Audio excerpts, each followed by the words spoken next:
David Frum wrote in The Atlantic 2 days ago.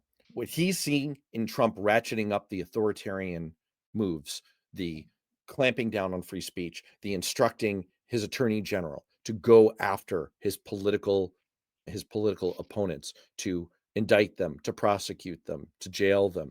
The piece I wrote on the Worth Knowing Substack earlier this week, where I pointed out, per my live stream earlier this week, that in having the police and the prosecutors under his thumb, Kash Patel and Pam Bondi, he's essentially created a doom loop, like a self-enclosed Tupperware sphere for his authoritarianism to keep it fresh.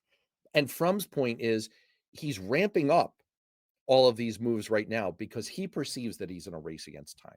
He is increasingly extraordinarily unpopular, and not just unpopular, loathed. 48% of Americans saying they strongly disapprove of him. When you have almost half the country not just disapproving, but really loathing you, that is a political problem. Now, the question for Democrats is and has been, what do you do with that? If you have that public sentiment, how do you wield it?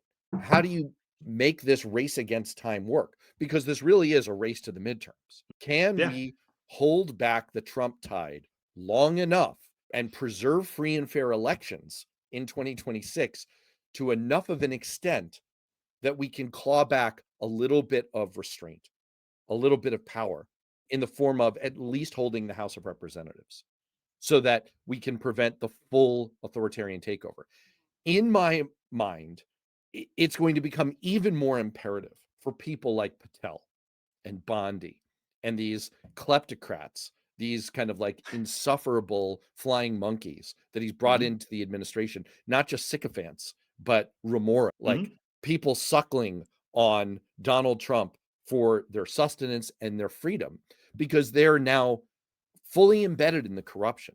And so my first point is, it's incumbent on Democrats to take the moment that you and I were both writing about last week, where a little bit of public backlash made ABC reverse course. And now Democrats should have woken up to the fact that, hey, you know what?